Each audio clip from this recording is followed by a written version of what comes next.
And then the 5 minutes for discussion afterwards. And I believe we have one guest right now, Chen Pan. How are you, Chen? Okay, without further ado, I'd like to invite Mr. Cardoso for his presentation, Fiscal Austerity in Brazil, Impacts on Household Income and Economic Activity. And maybe you need a moment just to get your PowerPoint shared, but you're welcome to start. All right, thank you, Professor Douglas. Will I put my presentation or? Okay, so I have to share my screen with you, right?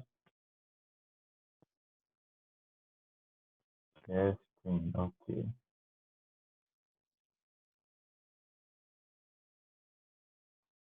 All right, can you see the presentation? Yes. Okay. Go ahead. All right, is it in a full screen now? Yes. Okay, all right. So guys, I'd like to just say that it's a pleasure to participate of this meeting with you. This is my very first activity in the Input-Output Association. I'd like to say thank you for Eduardo, for all the assistance, and all the professors for the assistance. All right, so for now on, I really hope to stay abreast with all the community, and that's it. So this is my this is the paper from my dissertation, from my master dissertation, called Fiscal Austerity in Brazil.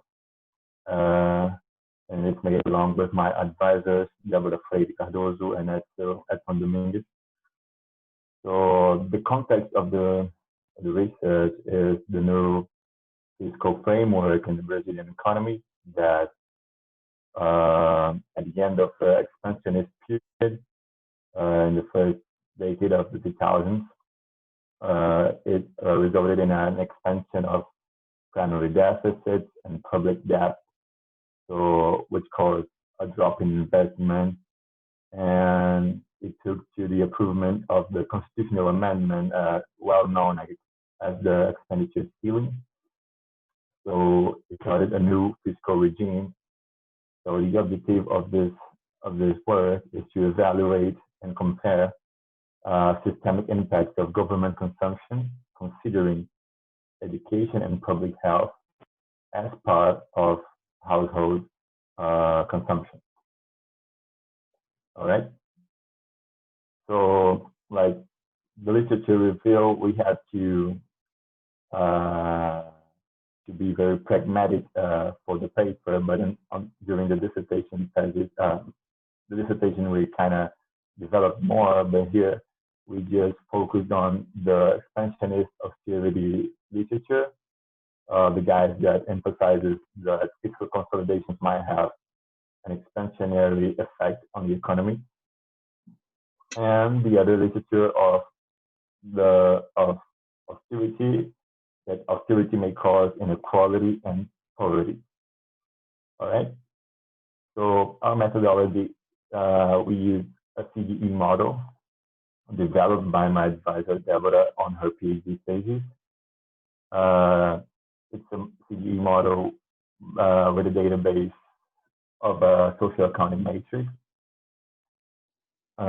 So the different feature is that it is disaggregated into 10 institutional sectors, 10 households, 10 income classes, I'm sorry, for the household, so that we can have a feature of income inequality or things like that. And these classes we can differentiate the labor income for each class, and also the capital income, the gross operating surplus for each class. And we can also capture the institutional income transfers right here, which means like we can see the transfers. It is a feature from a SAM, from a social accounting matrix. So we can capture transfers from government to household, like financial assistance and things like that, which played a very important role in Brazil recently, as Bolsa Familia, for example. So this is a common CDE model. I mean, the disaggregation of the factors, services, and productive factors. The database is 2008. I know it's kind of outdated, but it is based on researches that is like the senior research, such as the household budget survey. So we are working on updating it now for my PhD thesis. And then it has like traditional features of a CDE model, neoclassical assumptions, and things like that. Maybe a different feature is that it comes with recursive dynamics, which means we can have an explicit use of the time of in our projections. So capital accumulation basically is based on pre-established rules associated with depreciation and return rates between sectors, so that we can capture, so that we can enable allow shift of investment between sectors. And wages adjustment follows a deviation of the employment from a regular trend. A little more about our database. So the household typology, as I mentioned before, it is divided into 10 income classes. So these are the monthly range, monthly household income range. By the time this is the exchange rate we use, but we know that now it's even worse. $1 for, well, I mean, 6 reais, but this is the range of 2008. These are another characteristics of the classes. It's important to highlight that we're not talking about these styles, but only classes. So this is the share. These are the shares of each class. And all right, that's it. So what can we see is that the poorest classes are more representative than the richest. And our simulation strategy, basically, we have 3 scenarios. We have a baseline one that has an homogeneous growth of the variable, which means that GDP, we establish GDP to grow with a steady state rate, and all the variables following GDP. So that's how it works. 2.5% of growth. It's considerably high, but it's just a baseline, just a reference. And the contractionary policy scenario, in which we applied 1%, a negative shock of 1% in total government demand each year, relatively to the base scenario, and a contractionary with investment response, which means that it has the same negative shock of the government demand each year, but we multiply the closure, which means the equations of the model, so that there are no decrease in GDP.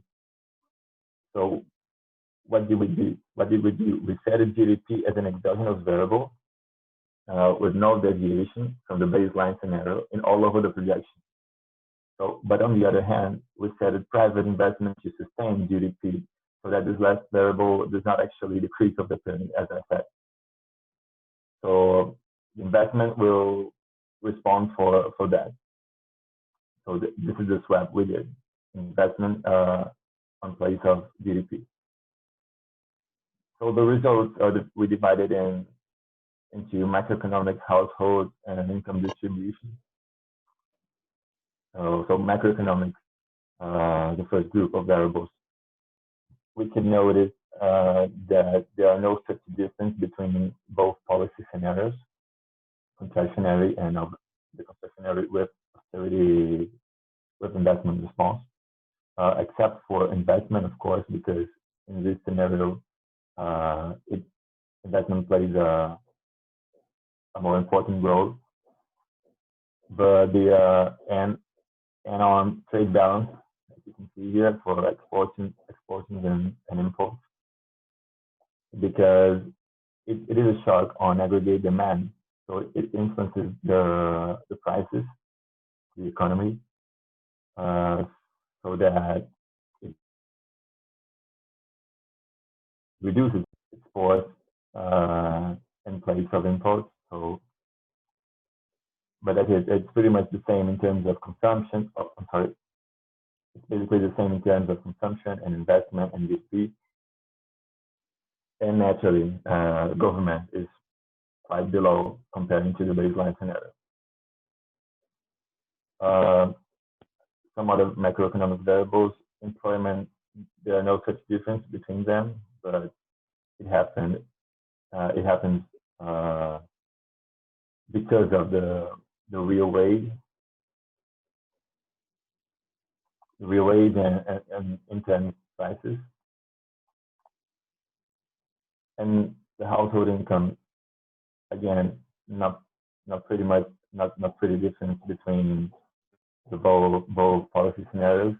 You can notice a slightly higher result for the austerity with investment response, but they're both pretty below the baseline scenario for every class. So this result led us to this result of income distribution.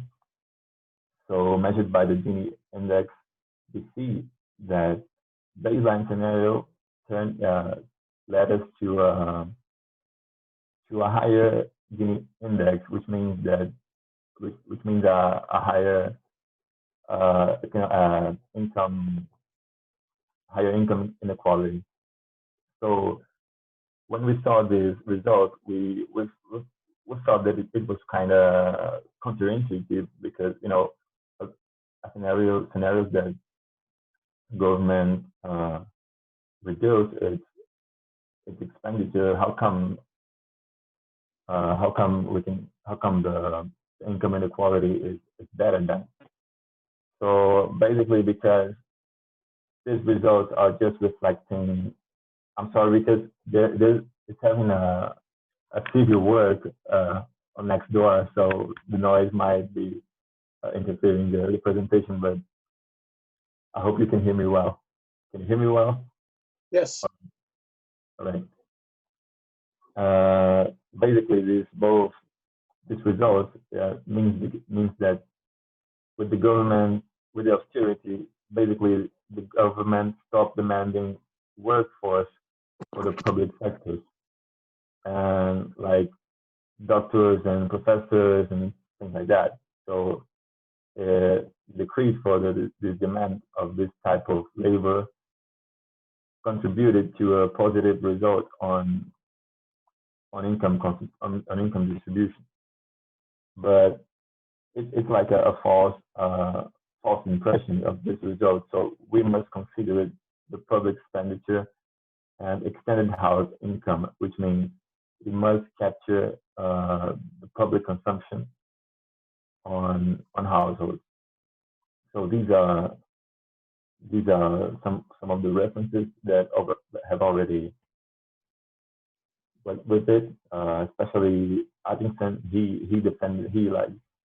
wrote about it, extended household income. So basically, we went out, we looked at the data of the education ministry. We know how does it cost public education, as well as health sector for each income class. So we can notice that the poorer classes consumes more of this good services, education and health, for example. So we projected this spending on education and health according to the sectoral results, because in our model we also have public education and public health sectors. So naturally, when in the baseline scenario, these sectors grow more than it does in the public scenario in which government spend less. So that was the result for education. Now for public health, pretty much the same. You know, the poorer classes consumes more, but the public scenarios is still below the baseline scenario. So it led us to a new result of the Gini index, in which the baseline scenario has a more equal distribution. So the final remarks is that the austerity with investment response does not ensure equal growth in households. So both scenarios are pretty much the same, even with the investment response. They don't lead to growth in consumption or income distribution. And for the coming years, I mean, we're already facing that government is still practicing austerity, and so we expect growth in income inequality. And another important remark is that to analyze austerity or public spending through the system of national accounts, we must consider this household consumption of public services. Yeah, because if we saw any input-output table or in social accounting matrix, you'll see that our public services are consumed by government, not by the household. So it was an important feature we realized during this research. So the agenda is basically updating this model to like a new household survey that was just released last year, a new input-output or a social accounting matrix. We also think on disaggregation of income classes more than only 10 classes, so that we can capture the poorest and the richest more accurately, and also improvement at the fiscal module, detail government revenue and government expenditure. For example, last year was just approved another amendment of social security system reform, and we made this aggregation to evaluate the impact. It led to very nice results. So that's our agenda. So thank you, guys. That's it. Okay, thank you very much. Very clear presentation, and I think your model is extremely useful in the disaggregation of the income classes and all the analysis that you just showed. It's a big problem in many countries, especially in the USA. We have quite a range of incomes, very unequal distribution of incomes. Yeah. So I floor up now to questions and discussions. We have budgeted 5 minutes, so please feel free to ask a question.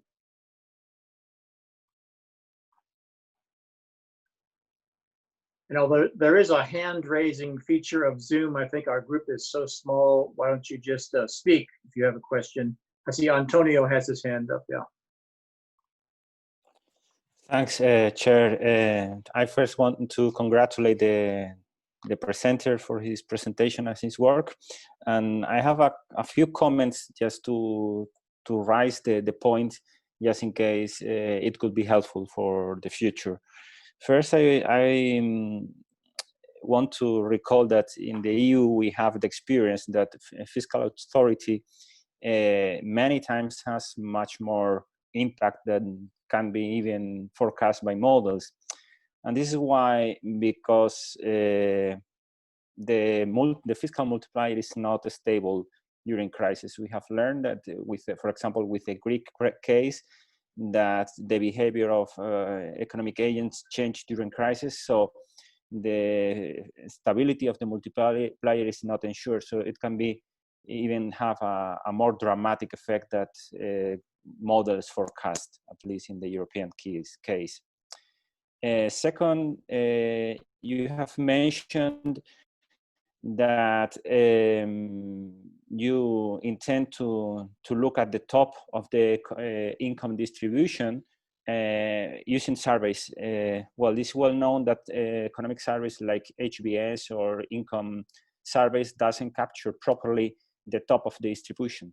So yeah, be careful on that, because it's a feature well known, right? And finally, I wonder about the prices, because you show that one of the biggest effects is in imports and exports, but you have mentioned something about the prices. Well, actually, if I have understand well, you are working with a purely Brazilian model, but prices are international for imports and exports. Yeah. So, well, just to be sure that I have understand you properly. Thank you very much, and congratulations again. Thank you, Antonio, for the remarks. Anyone else would like to say something, or should I answer? Yes, please respond. Yeah. Okay. So yeah, about fiscal multipliers. Of course, it could be austerity. Maybe some people discuss. So the words that consider like a expansionary austerity, they are talking about multipliers, and there's so much discussion on it. The point is that here in Brazil, for example, this expenditure ceiling, people may criticize it because it could, for example, allow at least in public government investment, for example, or things like that, because it's too dramatic. This expenditure ceiling, they are kind of reviewing it for this year because it's too severe, too austere. I mean, yeah, about the income distribution and the classes, of course, these surveys, they are not so good in capturing, especially the top of the income. That's true. So maybe we are more concerned about the poor, the very base of the pyramid. But yeah, there must be another ways to capture the top income. And about the prices, I don't know, maybe I should get back to the presentation with a sec.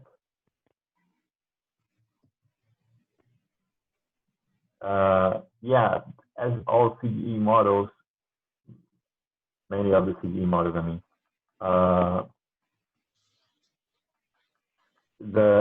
what happens? What is the transmission effect? The government cuts its expenditure, so it's a negative shock on aggregate demand. So lower prices, and we have a hypothesis of a small country, so it doesn't influence the international prices. So here in this graph, we have CPE, is like consumer prices index in turn, and export prices indexes, but they have like pretty much the same effect on both of them. So these lower prices, the internal lower prices, contribute to a growth on exports and a reduction on imports. That's why it has that result for both contractionary scenarios on the trade balance. I think that was the answer. I don't know about the prices, and that they both consumer prices, both export prices reacted the same, pretty much the same on both policy scenarios, and with the hypothesis that we wouldn't influence the global prices. That was the result that led to that result on the trade balance. And that, I think there's another question. Yes, I have one. Do you hear me all? Yeah. Okay. Thank you very much for your presentation. In fact, I think this kind of model nowadays is even more important because we can simulate what is happening to the economy and see what kind of economic policies will be useful. But I have a question about one of your scenarios. It's about the idea of there is an effect of austerity with investment.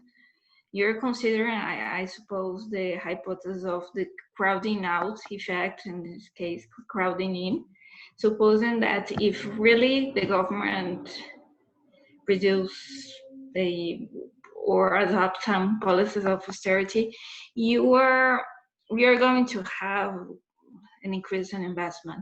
But for example, as Antonio mentioned, we think in a context of a crisis when, for example, the crisis we're living right now. For example, I live here in Mexico City, and the government is implementing some severe policies of fiscal austerity. But in fact, we see that the investment does not correspond in this way. In fact, we see that the loss of investment are even harder in the moments of crisis. And I really, I'm just wondering, not for this paper, of course, but for your future model, if you are considering to review this kind of scenarios, because there are a lot of studies that demonstrate that investment really goes at the same direction.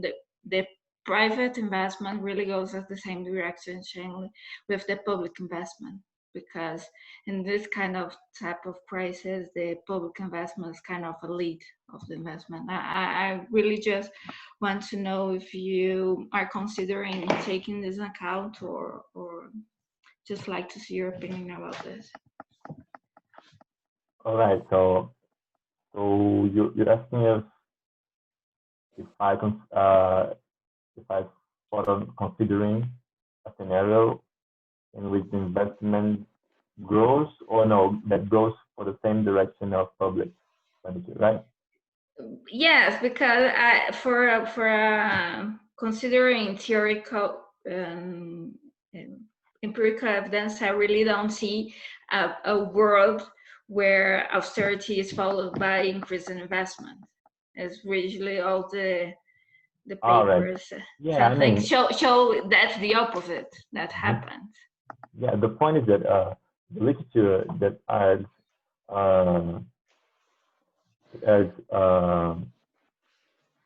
along with this theory of expansionary austerity, they relied on this kind of crowding out effect.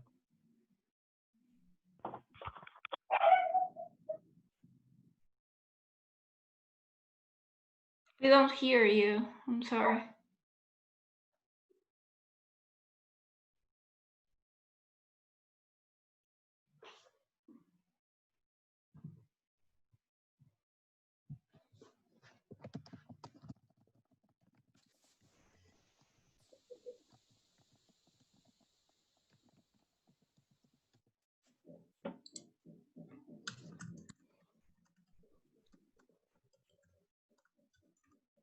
Guilherme, when you had your headphones on, we could hear you. Now we can't hear you.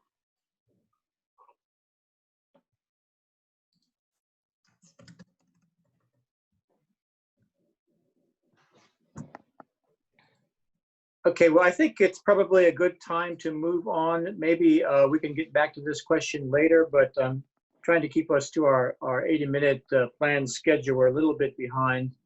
But thank you very much for the presentation. And also thank you for the good questions. Next we have Patieene, who's going to talk about input-output model in the context of relative prices. This is a topic which I'm very interested in. and having to do with the interpretation of the input-output model in constant prices. So please begin with your presentation. Okay, I'm just going to share you my screen.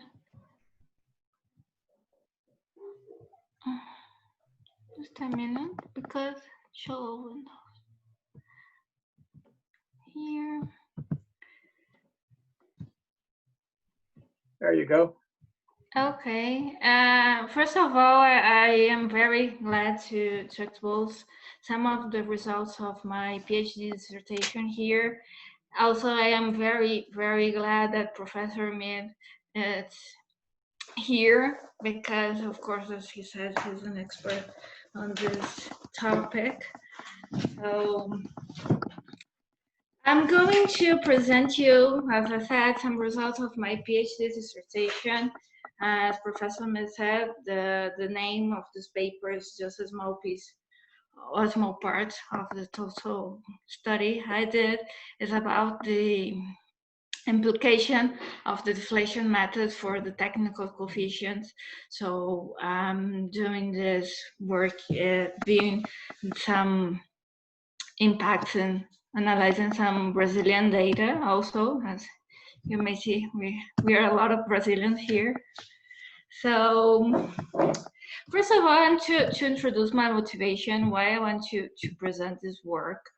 Because nowadays, most what happened is that the official institutes of statistics publish the decision year system of national accounts considering chained indices.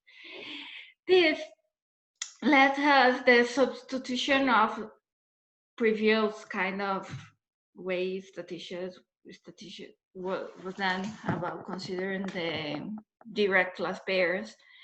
And the way this chain index we give us a problem of additivity when we're deflating all the kind of,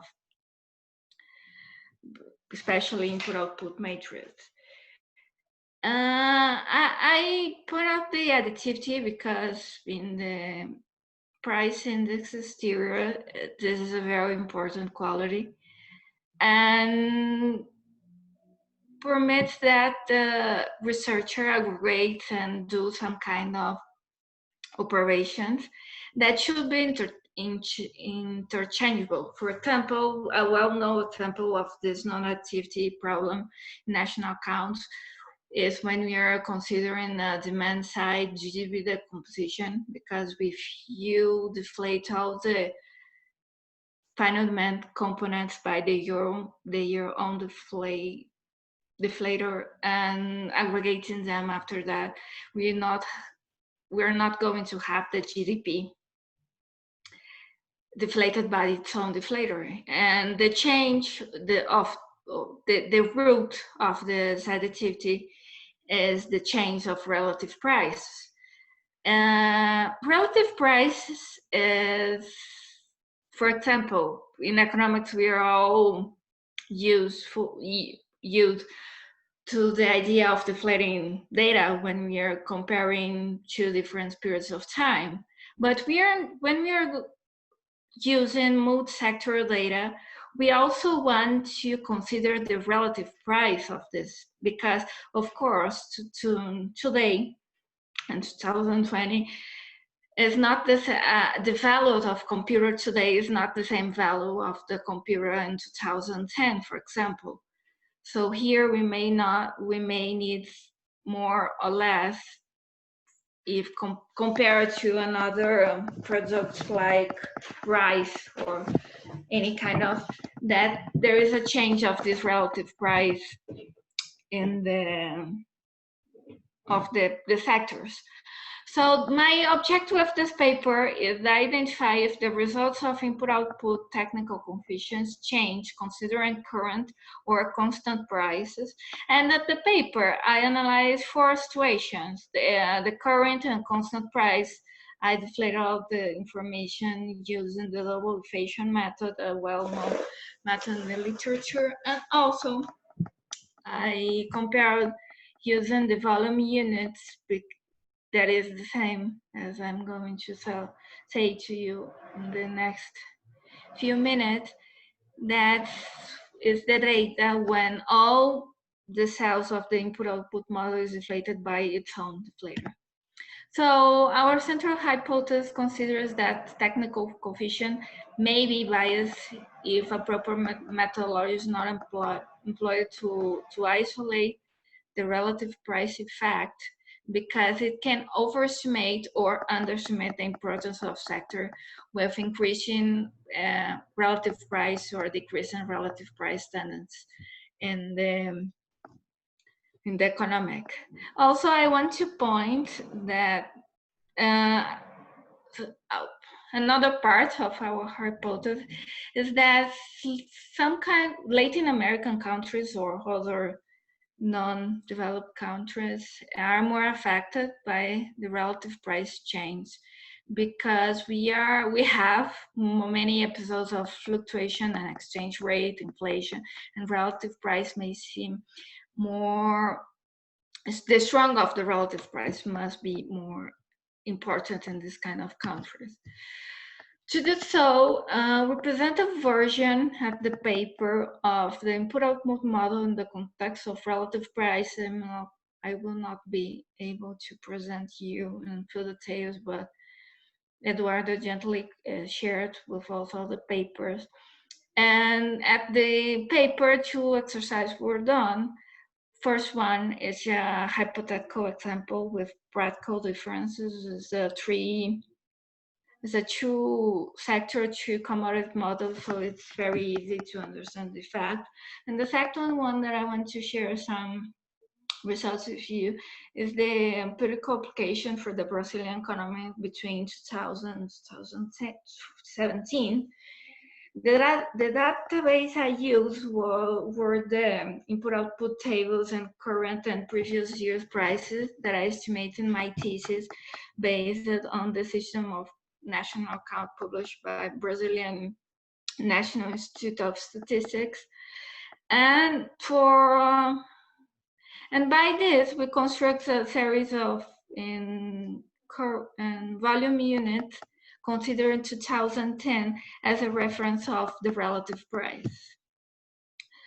So the deflation method I used was a method proposed by Balk and Reich, and they were some kind of experts in this area, that I use cell-specific deflators.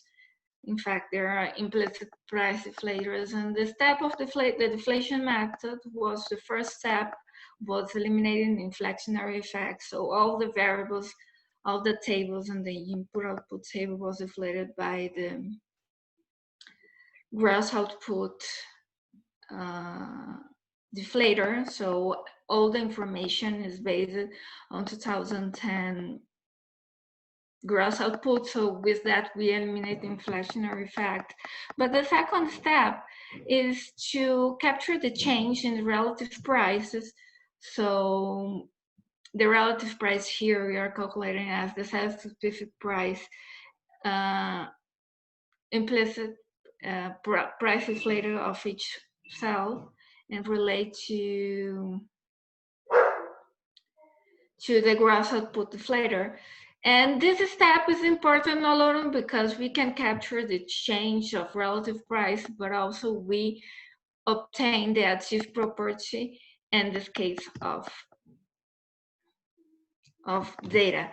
So just for some equations, of course, because we love equations. So here in the input-output model, in the context of relative prices, we consider the gross output X here as a combine of two variables: the gross output relative prices and the gross output and volume in units. And this, so the gross output and volume units is the gross output in current values deflated by its own implicit price deflator, and the gross output relative price is the relative price itself divided by the gross output price. The same logic or the same system we in fact do with all the variables in the input-output model.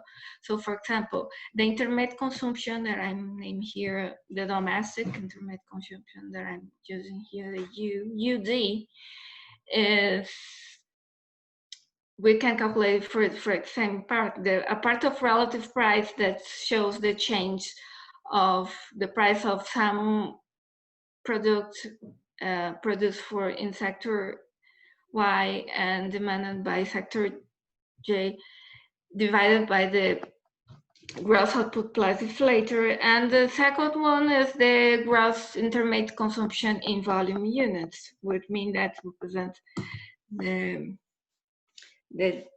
current intermediate consumption divided by its own specific deflator. This, when we do all the stuff, we can also doing the proper substitution. We have the technical coefficient as being a multiplication of two parts. One is the volume relation, that is the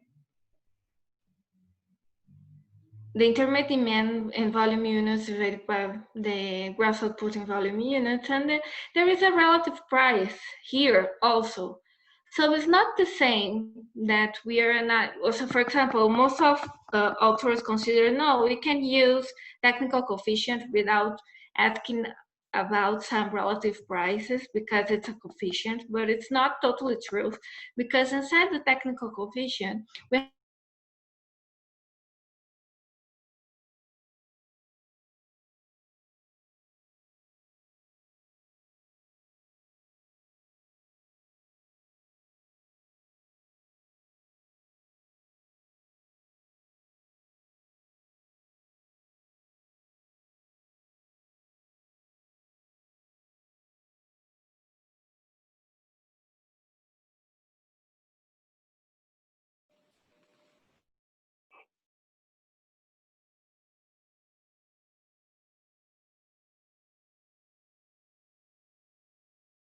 Hello, is everybody else still live, or am I suffering a problem on my screen? Okay.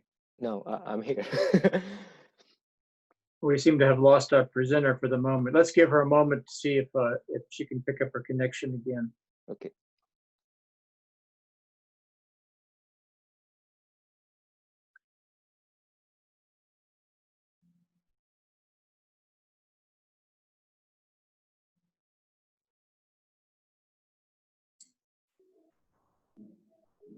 Can you hear me now?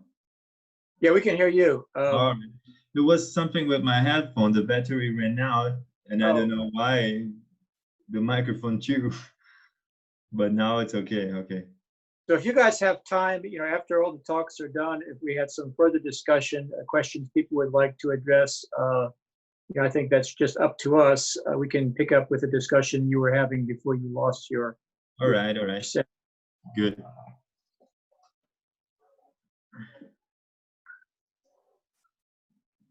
Okay, why don't we give her about 2 more minutes? She doesn't reappear.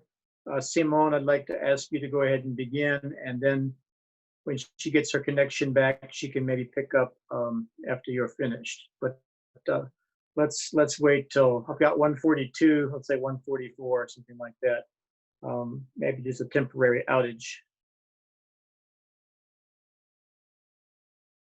I often have these problems these days because I'm working at home, my wife is working at home, we're both doing Zoom presentations, and then my daughter was taking a class on Zoom, and our poor internet can't handle all 3, so somebody breaks down.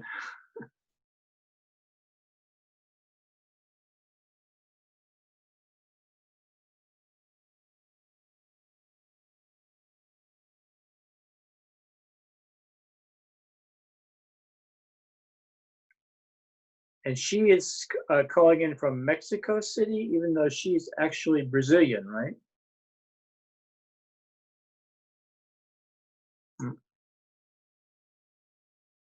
Well, I don't know exactly. Maybe she's Mexican, but she did her PhD in Brazil. I think. Yeah. I think is that.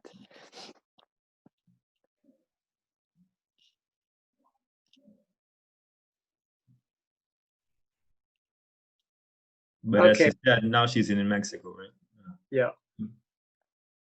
And she have an accent, a Mexican accent. Okay. All right, then I'd say, Simone, why don't you go ahead and prepare to begin, and when she comes back on, I'll explain to her that we'll pick up where she left off.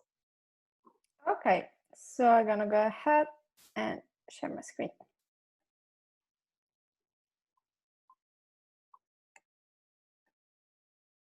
So Simone's talk is doing some very detailed analysis of the U.S. economy using data by county.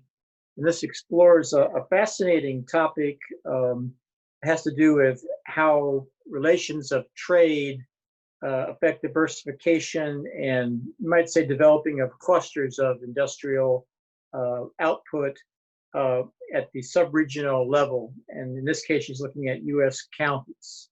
So please, welcome to our presentation. Exactly. So thank you very much for this introduction. Everyone can see my slides?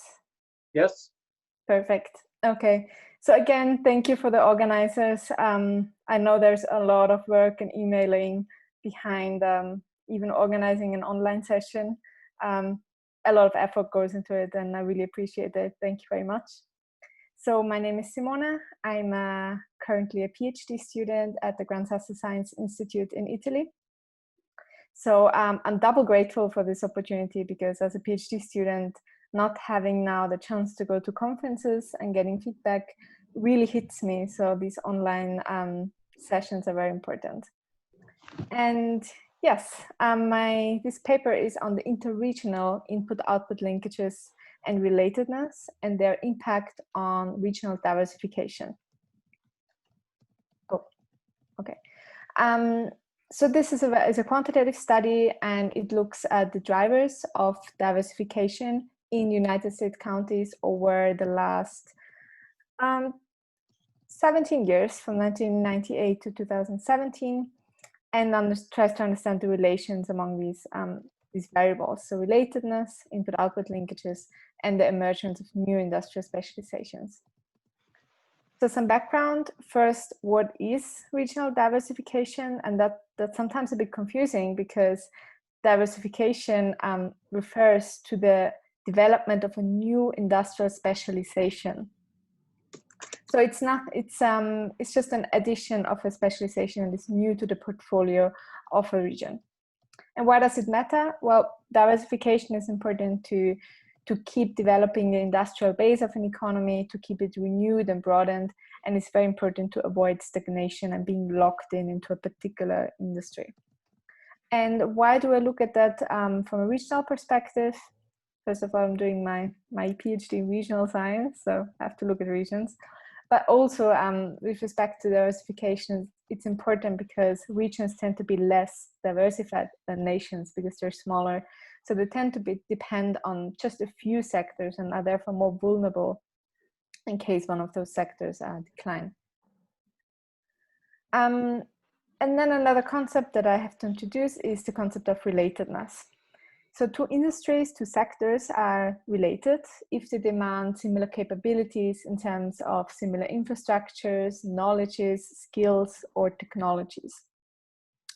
And what has been found in a very in a flourishing literature on diversification is that regions or firms or many other entities tend to diversify into new domains that are strongly related to their existing set of economic activities.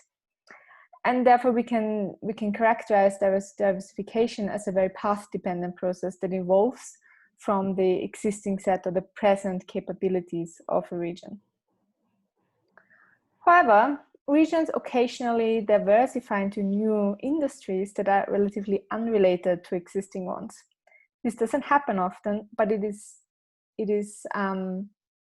tends to bring some positive externalities, namely some jumps in industrial evolution, profound shifts in local capabilities, and radical innovation. And the drivers of diversification, as I said, are very strongly related to local capabilities, because they constrain the possibilities of what can be developed in a region.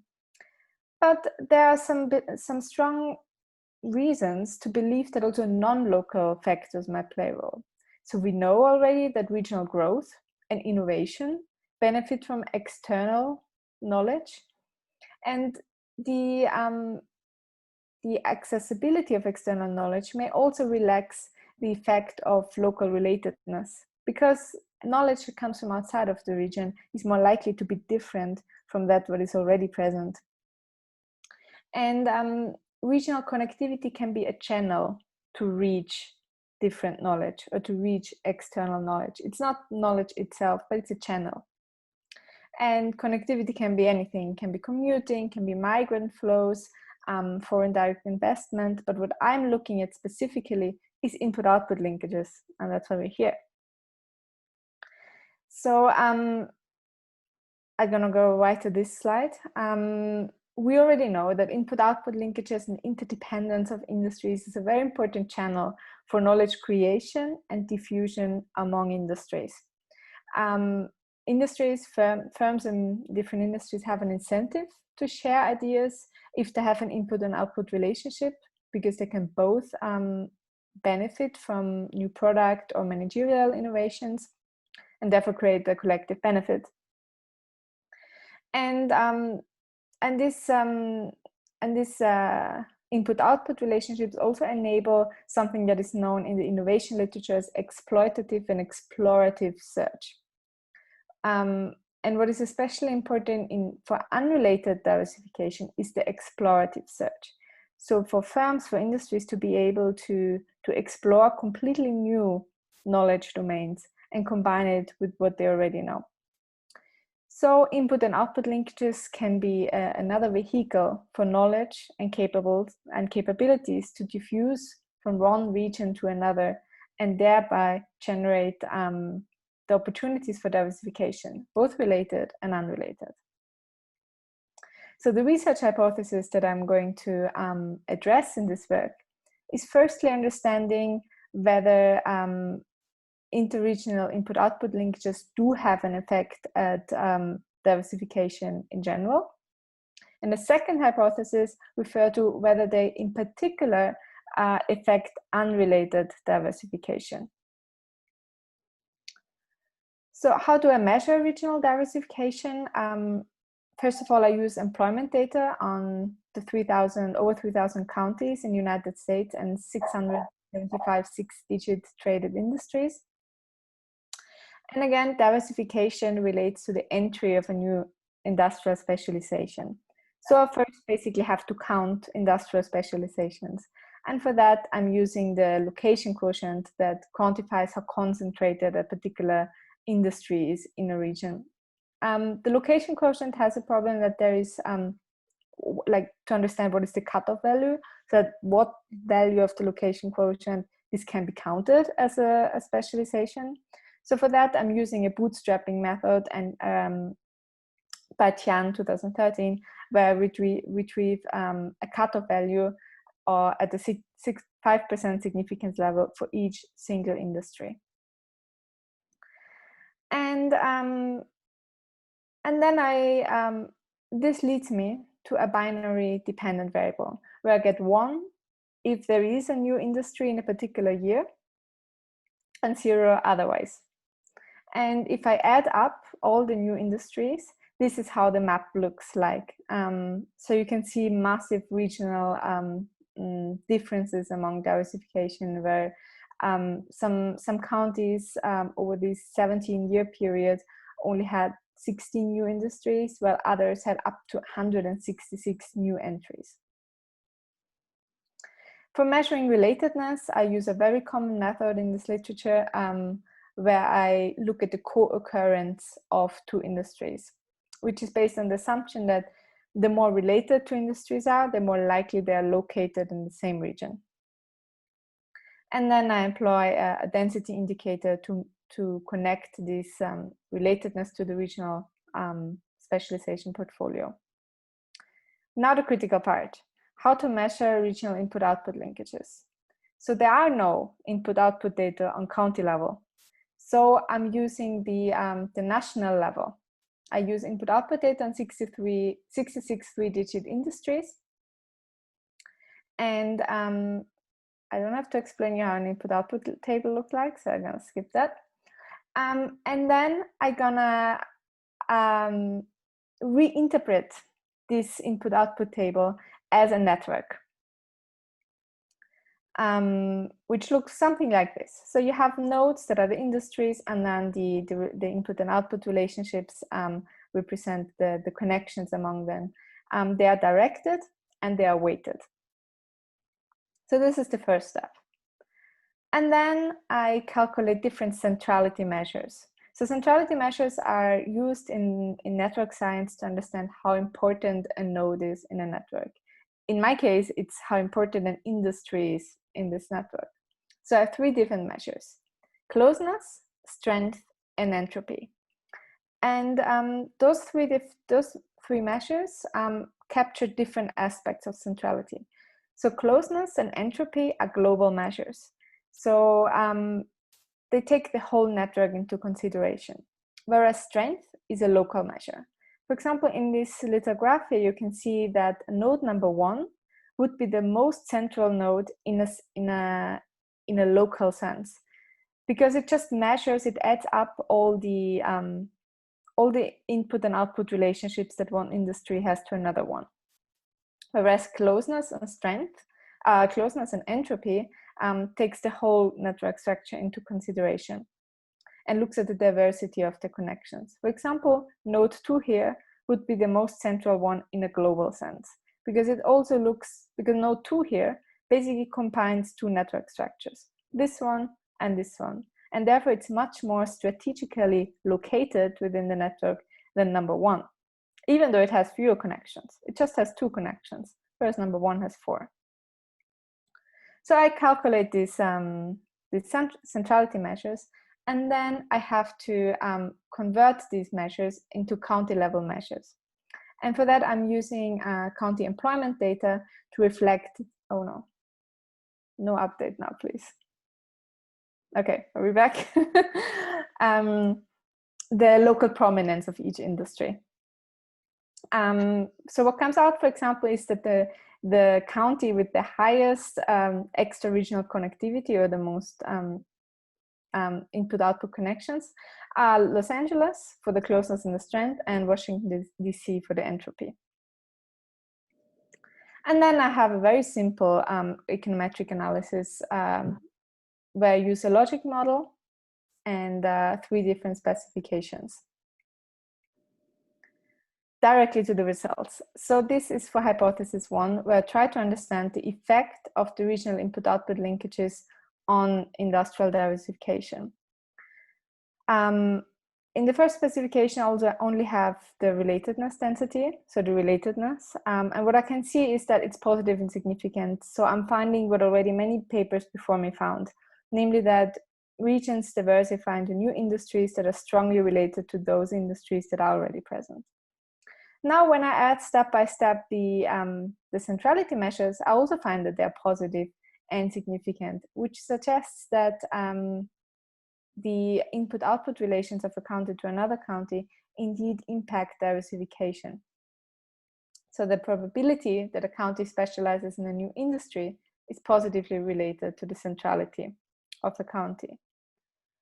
However, now in a second step, I'm looking at whether the input-output relations impact specifically unrelated diversification.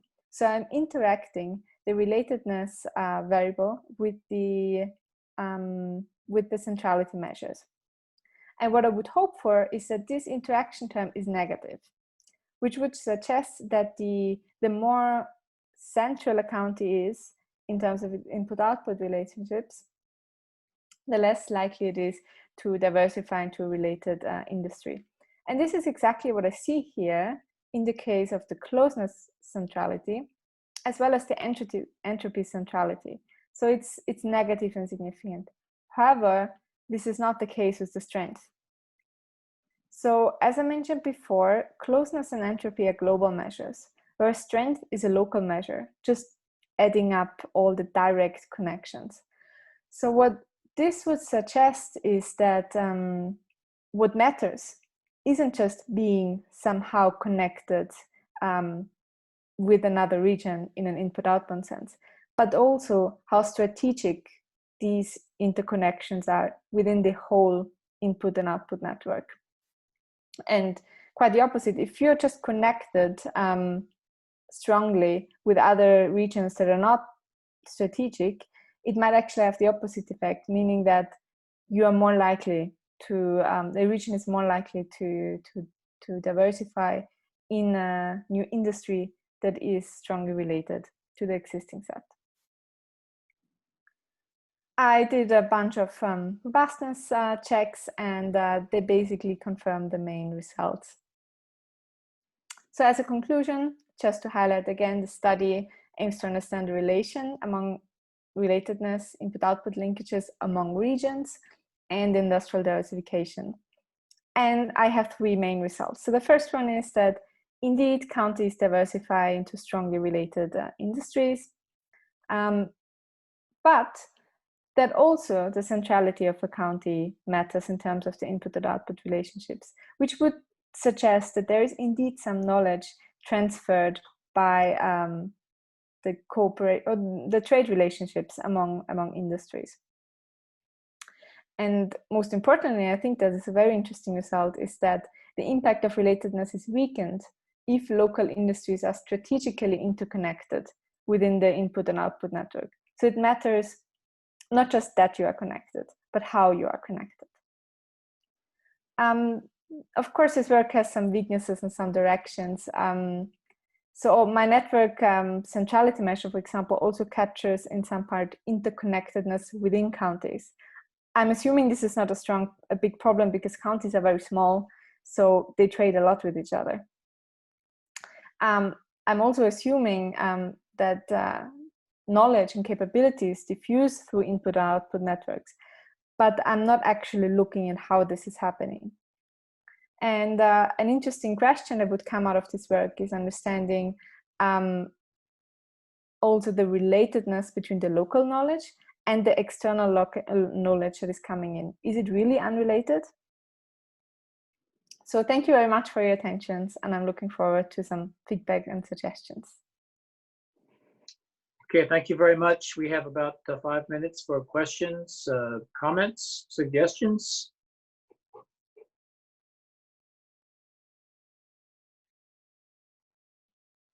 And welcome back, Patieene. I'm glad that you got your power back.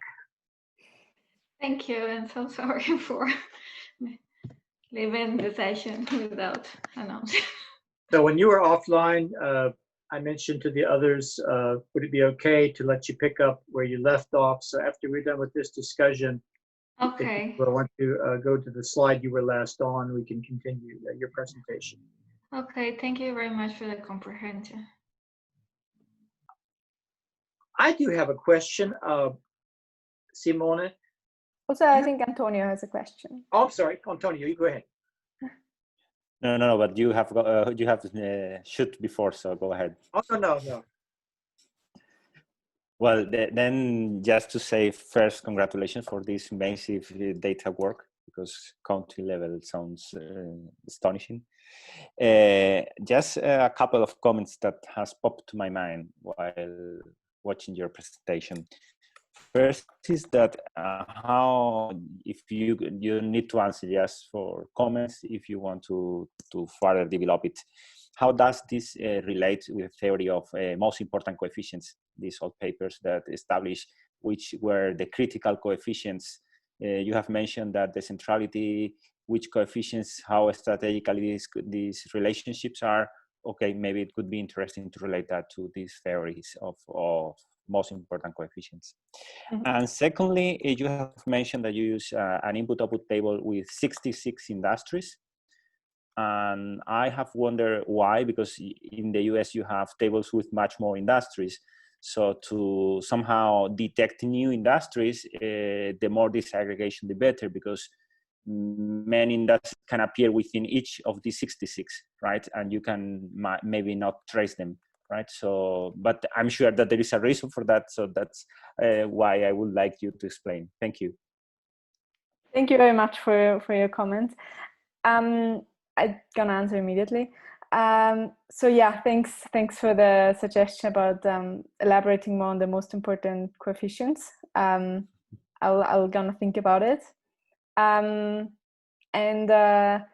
So why I use 66 industries? So I use to detect new industries. I indeed use 600 something industries, but for the input and output network, I only use 66. And the reason for that is because the codes change a lot across my time span, and I was only able to match consistently 3-digit industries. Okay. There are more than 400 in the input-output tables in the US, which is great. But then, you know, over the time frame, the codes change, and yeah. But thank you. Good. Congrats. Thank you. Yeah, my only question was, could you give an example of an industry which is very high in the centrality measure and maybe one which is very low? If you don't know off the top of your head, that's fine, but I'm just curious, from what I know about industries, what would be considered a very central industry? I mean, I have a few examples in my head. The most central industry is actually wholesale. Not very surprising, actually. And I remember the least central one was legal services, legal professional services. Yeah, that's what I can remember off my head. How many flows are in the table? So everybody uses wholesale, for example. Yeah, exactly. Sorry, are the flows weighted, or only you count binary if there is a flow or not? No, they're weighted. Well, okay, sorry, actually it depends on the measure. They are weighted for the strength measure, and for the entropy and the closeness measure, they just, yes, there's a flow, no, there's no flow. Yeah. Okay, any other question or comment? Well, thank you very much. That's a fascinating paper, and I hope you have continued success in your work. This is a nice topic to have gotten a hold of. Thank you very much. It was a pleasure also to delve a little bit into the regional side. And so I'd like to welcome back Patieene. Am I saying your name right? And if you would like, I'm sorry. Yeah, you do. Continue with your presentation. I think you were on slide 13½. Yes, I'm just here, I think. So as I was saying, I'm going to present some results about the backward linkage as proposed by Chen Watanabe, that I'm just using the matrix of technical coefficients. I'm not using the Leontief matrix because some problem of additivity.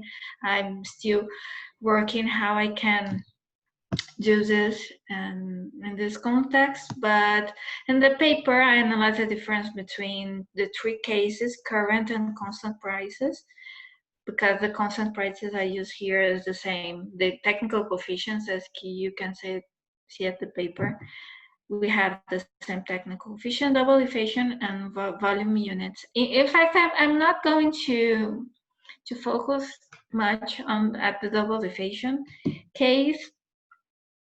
To compare more about the volume units and constant price units because the time is very short. So at the paper is a table that you can see there, but I want to highlight some points here at blue at the table. You can see for example, that between 2000 to 2017 in Brazil, it's a very important discussion right now when we're talking about sector level, is that we had the reduction of the complexity of our economy related to process, industrialization, and specialization. So here, when we are talking about the total units of technical coefficients as the literature usually calculates it, we have a loss of 0.21 in terms of technical coefficients, but in fact, if we analyze in volume units, this loss is higher, because what we can see about this is that there are some sectors that had an increase in their relative prices that means capture the really loss of the backward linkage in the Brazilian economy. So Brazilian economy considering volume units, because the effect of relative price counterbalance the effect of this.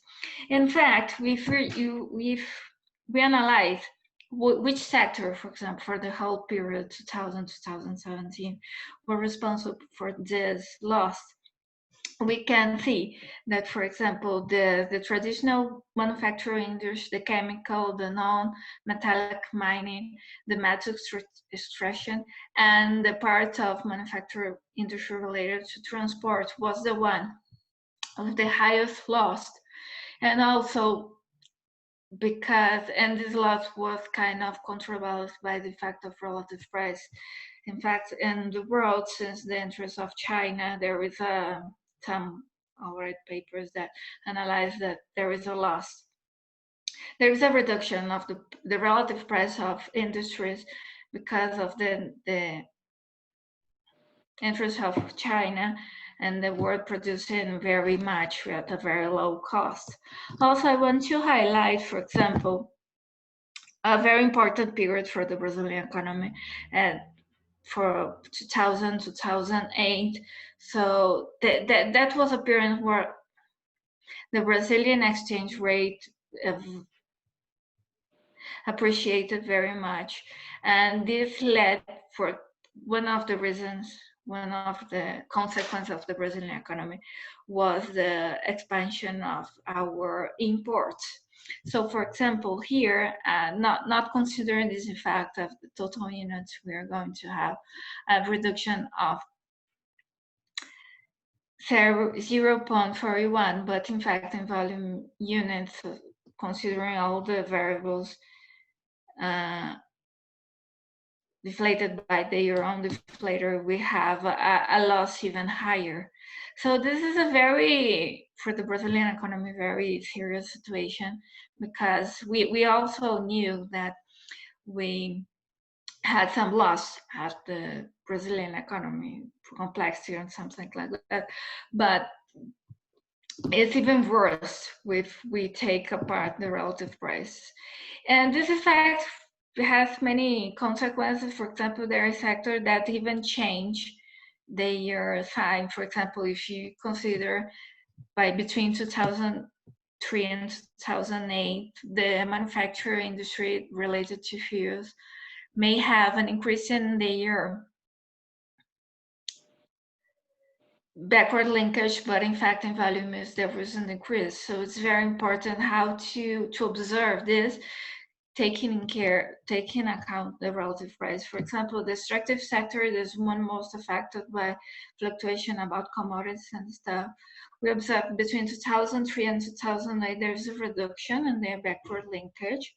But in fact, comparing the relative price of this sector in 2003 and 2008, we see that 2008, there was, due to the international press, there is a downward movement in the relative price of this sector. So in fact, the reduction of 0.33 is not that related total to the technical coefficient itself, as is the technical of production. Most of it was related to the reduction of the relative price. This also happens when we analyze the service sector, but in the other way, because the service sector, especially trade, and wholesale had an increase in relative price relation in this period. So it may indicate, for example, that the service has increased their share or their backward linkage, but in fact there was just a price movement. So just to final remark, that as I told the members, purpose of this research was to analyze the results of the input-output technical coefficients considering current or constant prices. We analyzed at the paper this difference more profoundly, and we found there is a significant difference between the deflation methods used and the consequence of this, understanding the backward linkage. So one of my conclusions is that the proper deflation methodology is very necessary to analyze some economic, considering large periods, and it's even necessary to consider this in some kind of economies, like low middle income countries that face different historical process with the developed one, like United States and stuff. And for future research, since the YL now have some previous year price matrix, I want to do this stuff for a higher number of countries, both developed and underdeveloped, and see if there is really a difference in impact of relative prices, consider the traditional input-output analysis for both countries. So this is all. I hope you had understand some of my points, even with some breakouts in my presentation. So any comments, suggestions, I'm very glad to hear that from you. Okay, thank you. I enjoyed your presentation, both parts. And Thank you. open the floor now for any questions and comments, please.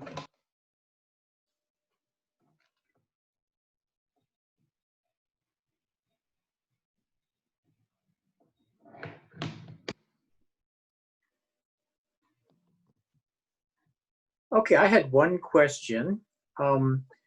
Do you do anything separately for the deflation of imports? Because in many open economies, even the US is bordering on being an open economy these days.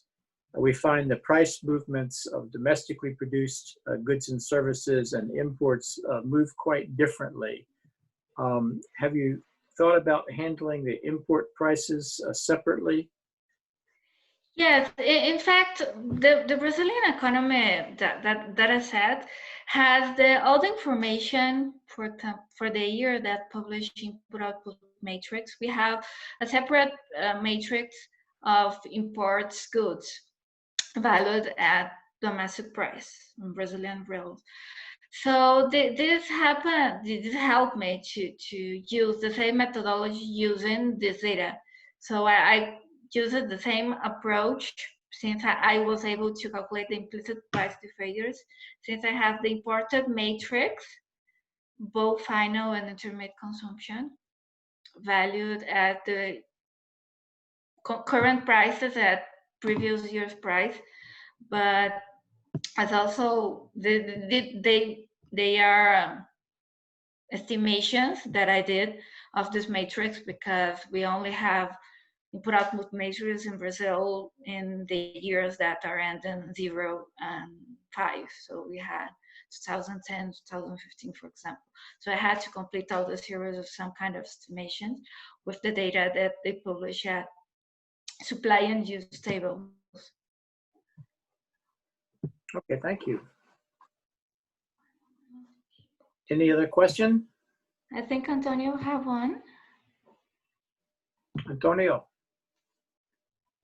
Yes, hi. Thanks for the analysis. Very exciting topic. I am very interested on this topic of deflation.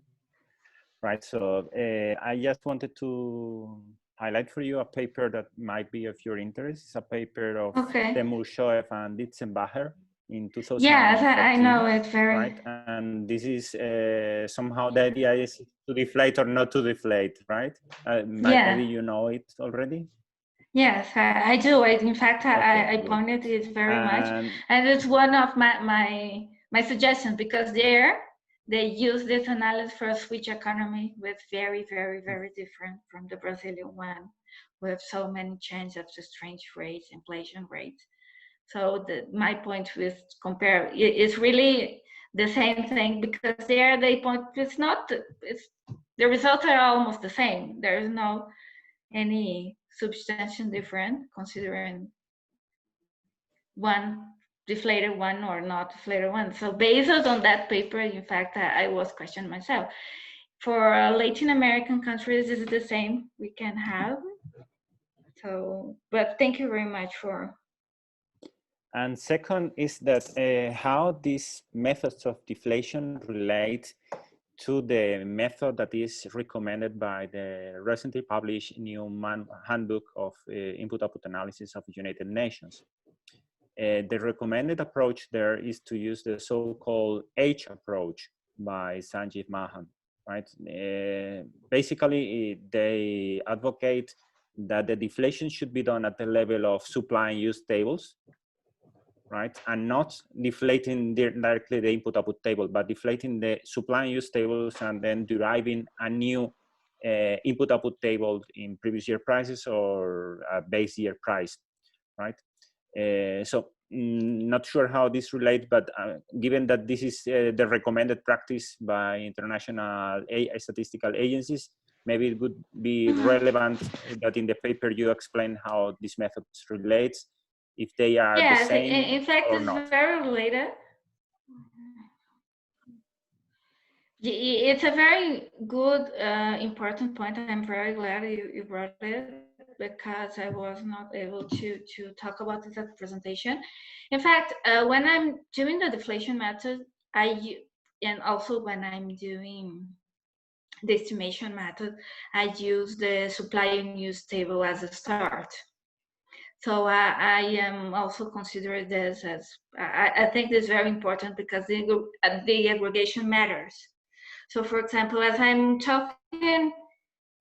working with implicit price deflation, it's not the same using supply and use tables, and it's not the same using the data aggregated. Even so, for example, for the Brazilian economic, we have a non-squared matrix. We have a commodity by industry, and we have more commodities than industry. So this makes even more reliable to use supply and use tables and not just input-output matrix. So when I was doing my thesis, I do all the stuff at the supply use table, calculate all this, and just then I aggregate using the structure of the input-out table, because I think this is we can have more accurate data and more accurate information, so we cannot distrust have more accurate information about what is happening. So I was very glad that now there is a kind of recommendation, because since I started input-output, that's the most logical way for me to do this kind of stuff. Thank you very much for you. Okay, thank you, and thank you for the question, Antonio. I think we should move on. Eduardo has been waiting very patiently the whole time, and we've gone a little bit over time. I'm sorry, Eduardo.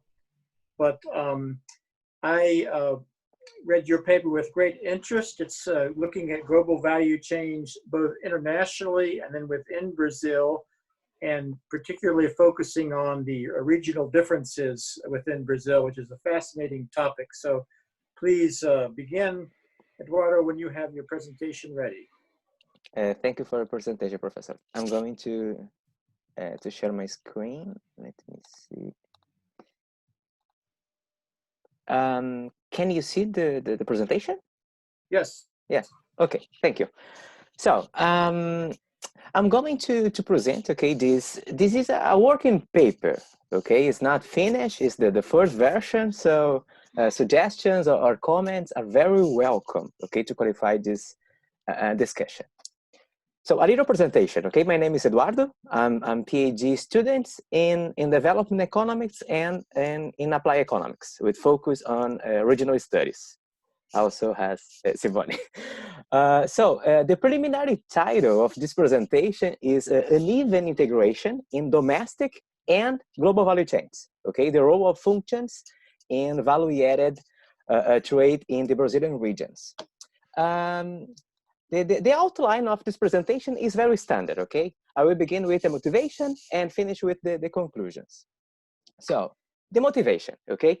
And this study has two main motivations, okay? The first is more empirical and related to the profile of integration of Brazil in the global value chains, okay? This profile is strongly associated with the exploitation of natural resources.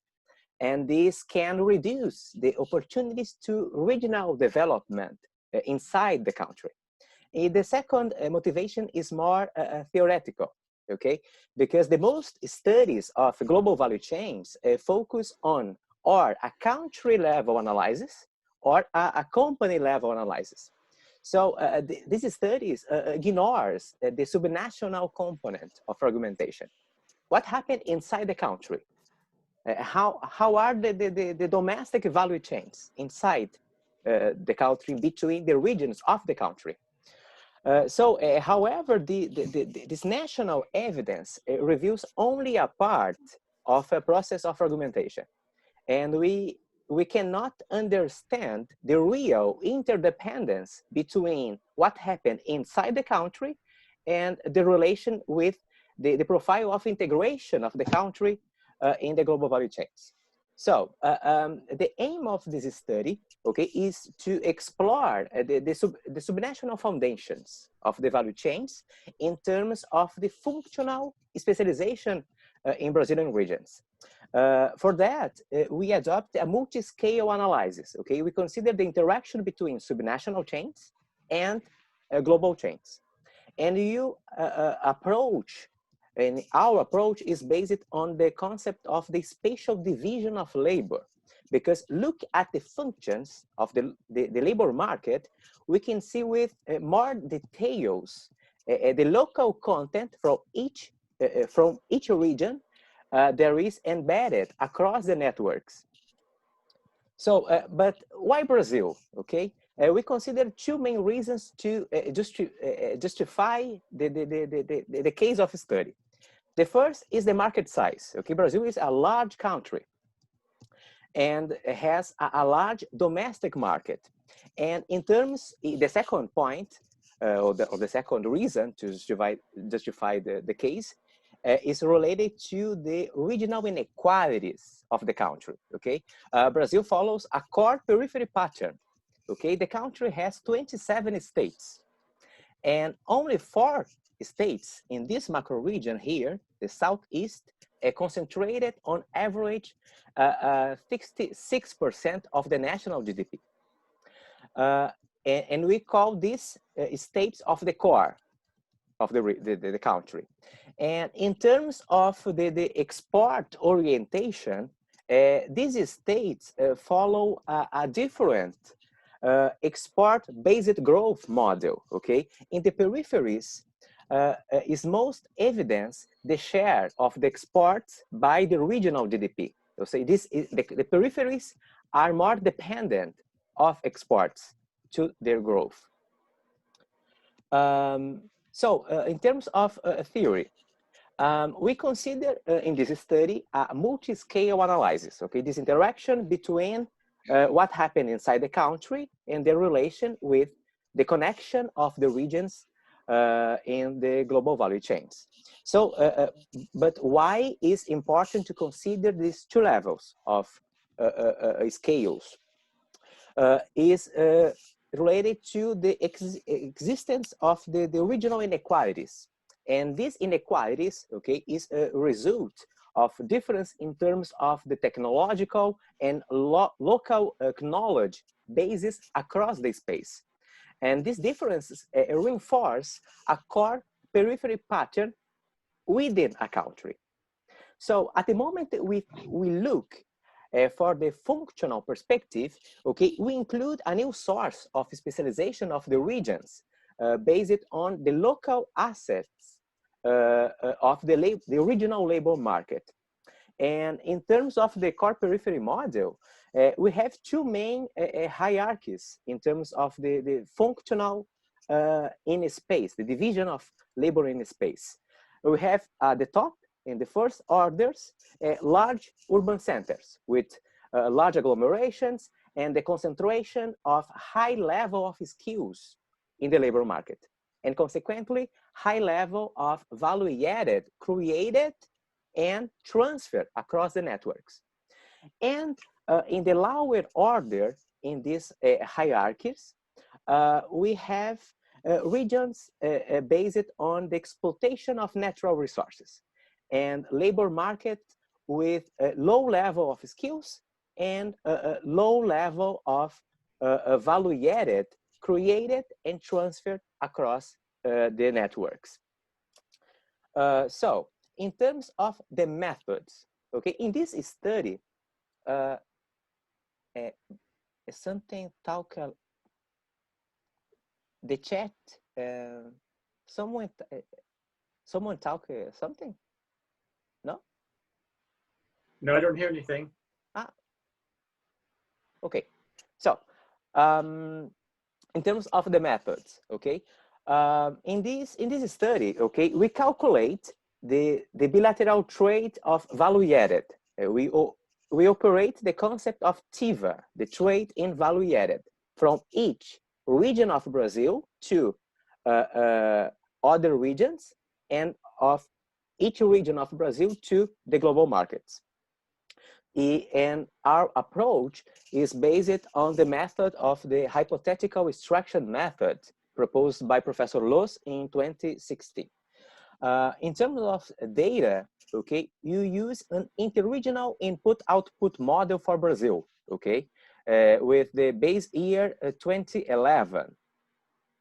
As we use an interregional model and no a global model, we assume that the creation of value added imported by international markets is made by with the same Brazilian technology. Okay, we consider the Leontief of the Brazil to calculate the value added imported. So in terms of our calculations, okay, here is the base input-output equations, okay, of the original system, okay. We consider in the system 27 states, 27 regions, now, each states of Brazil, and 68 industries in the system. And we consider the final demand for exports is the destinations to the global markets. Is the way of each region integrated with the global markets. And you assume the destination is exogenous at the system. So in terms of value added, like is the main way of measuring the fragmentation of the production. So we have that the actual value added for a region 1, for example, is equal to the multiplication of the value added coefficients, the value added by the gross output, multiplied by the Leontief and by final demand. That is the value added of region 1.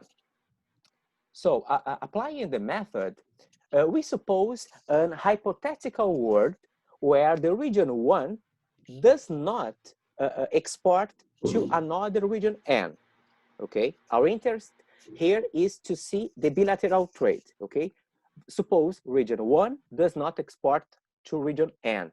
So we create a hypothetical trade, and we put zeros in the technical matrix in the relationship between 1 and N, and put 0 in the final demand and the relationship between 1 and region N. It calculates the new the counterfactual value added from region 1 to region N. And we take the difference between the actual value added minus this counterfactual. And this results the bilateral TIVA. I mean, how much value added is embedded from region 1 to region N. Okay, you can extend this calculation for the sectors and for the functions. So in terms of this function, we assume that the regional differences inside the country are given by the characteristics of the labor market, okay? And you create 5 functional groups according to the level of skills of the workers.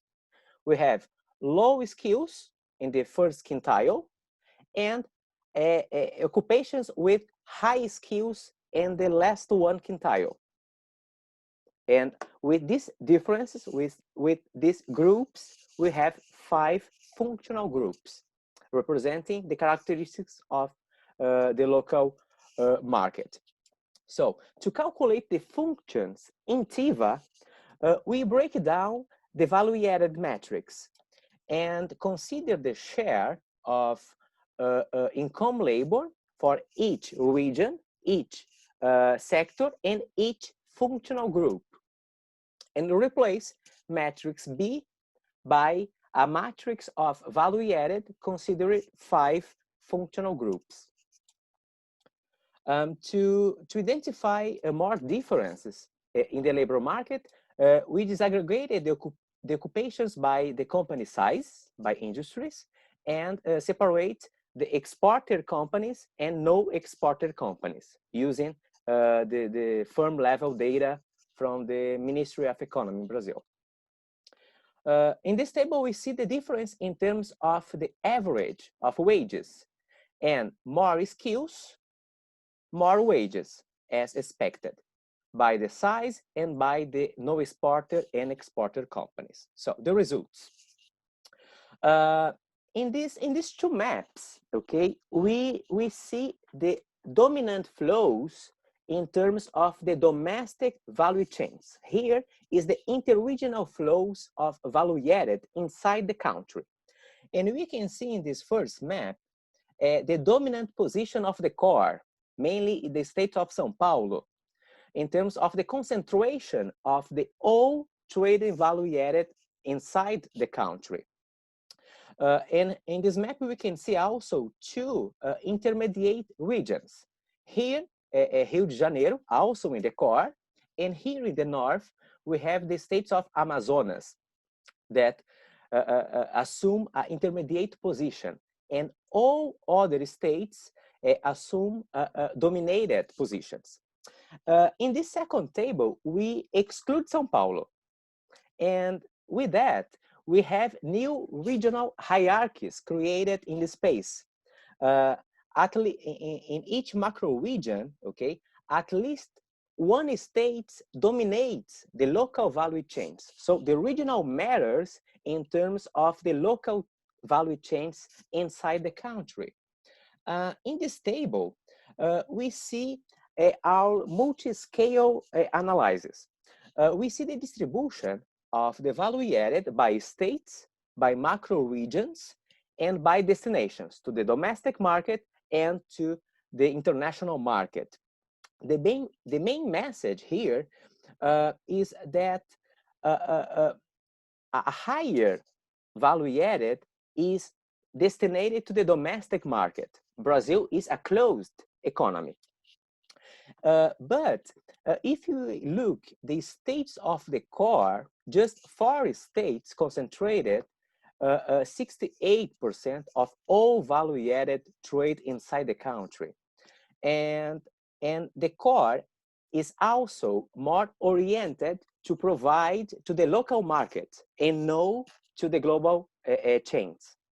The peripheral states are most oriented to provide to the global value chains.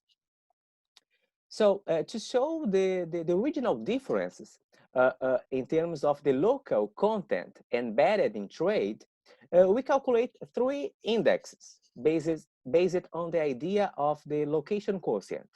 The first measures the integration in value chains, forward or backward. The second, the regional comparative advantage in terms of the industries. And the last one, measure the functional specialization in trade. In this graph, we can see in this axis the net balance. There is the sum of the sales of value added minus the purchases of value added. and you see the regional pattern, okay? The states of the core present a higher net balance to the subnational market and provide local content to the domestic value chains and no to the global value chains. But the peripheral regions are more orientated to provide local value added to the domestic value chains and are more disconnected from the subnational chains that is dominated by the core. I just finished. I'm sorry by my time. 1 minute, please. In this table, we see the difference in terms of the industries. The main message here is the core concentrated high indexes and present advantage in the industries mainly related to the no primary industries, whereas the periphery is more specialized in industries related to exploitation of natural resources. Moving on to the functional specialization, in these two graphs, we can see the specialization of each functional group according to the skills level and according to the size of the companies from the Southeast, the core, and the rest of Brazil. We can see that the core of Brazil seems to dominate the entire specialization in terms of the skilled labor market to exports, whereas the rest of the country present a specialization in exports low skills to the global value chains. In this last graph, we see the local functions, okay, embedded by the exporters companies. And we see that the regional inequalities of the country is increased if you look the orientation of the exporter companies to the global value chains. Again, the core is the unique macro region of Brazil that incorporates functions with high skills to the global value chains. I mean, it is the unique region of the country that embedded advanced human capital and knowledge to the global value chains. And the no core, the rest of the country, incorporated functions with low level of skills and simpler regional innovation systems embedded into the exports. So this picture represents the content of the Brazil in the global value chains, okay, according to a regional setting, considering the difference inside the country. So finally, the last slide to finally. So the value-added flows, okay, operate at different scales in the Brazilian economy, okay, where the core coordinates the domestic value chains and is orientated to the supply, the large domestic market of Brazil. As a result, the peripheral states are partially disconnected from the domestic linkages with low forward linkages and with a strong resource-based export associated with low level of skills embedded into trade. And that the regional policy would need to create mechanisms to integrate the peripheries into the subnational chains. And this can create conditions to new opportunities of strong linkages at the domestic level and then increase the local development of these regions. Thank you for your attention, and I'm sorry by the time.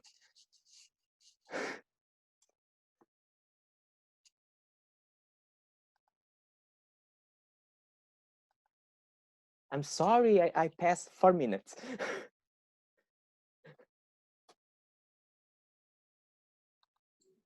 Professor Douglas, I think your microphone was Sorry. Yeah. right.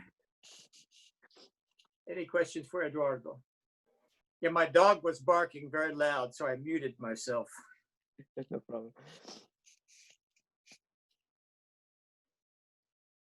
Antonio has a question.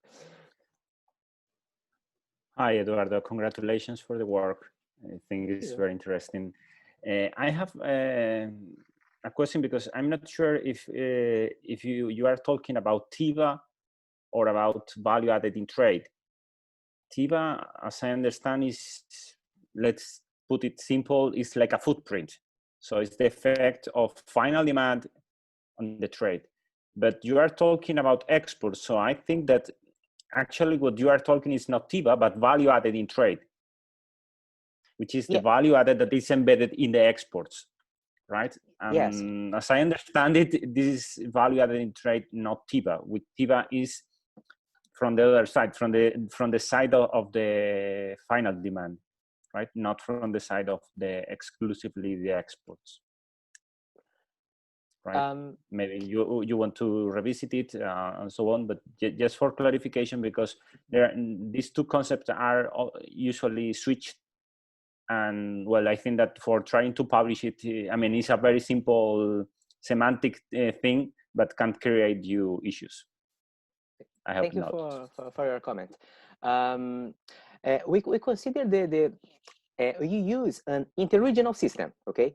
And we have the interaction between the final demand of each regions of the system in Brazil, 27, with 27 oranges. And we have in last column, the final demand for exports. So maybe the term is wrong, but the idea is how much value added exit from a region to attend the final demand to the destination. Okay, then it's TIVA, because if you are talking exclusively of export for final demand, it's TIVA. But the thing is that maybe it would be interesting for you to look at value added in trade, because as I see it, Brazil probably export a lot of intermediates, not only final demand products. So probably the demand for intermediates or the share of export of intermediates is highly relevant.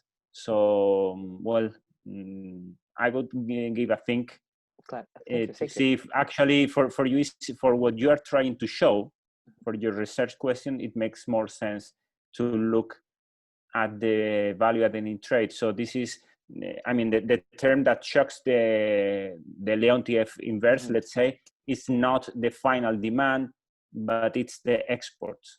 Okay. Right. Thank you. The interregional exports. Thank you for your comment. Eduardo, I just had one small question about your data. Is this looking at just for 1 year, these relationships, or is it for several years? And if it is for several years, do you notice any changes in these patterns? Here in Brazil, we have no problem, but in terms of the input, the interregional input-output, we have 2 years. I use from 2011, and I have a new database for 2015. So 2 moments at the time.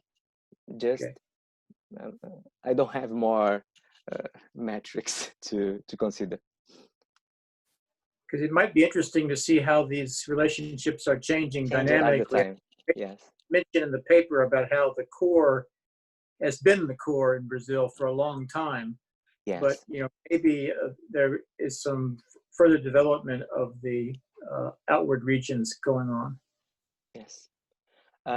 We think in use an interregional general equilibrium model. Consider these metrics and maybe consider a dynamic model, but I don't know if it's a good idea. It's a lot of work. Yes. Use the impact is not so easy. Yeah. Any other questions or comments on Eduardo's paper? And then finally, I I would like to invite you to, if you have any questions or comments on any of the papers that you forgot or didn't get a chance earlier. I know we're over time, but perhaps it's a good time just to see if you would like to make such comments or questions.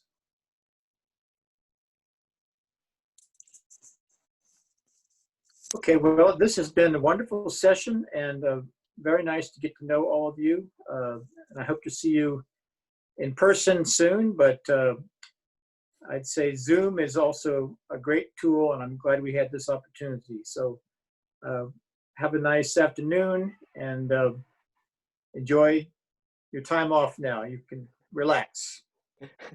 Thank Thank you, guys. you Thank you, very Professor. much, Professor. Nice to meet you guys. Bye. Bye. Good evening. Vai. Valeu, Eduardo. Imagina. Ai, só eu que acho que a gente podia ter ficado aqui. Hã? Meu Deus, a tua internet tá muito ruim, ela trancou de novo.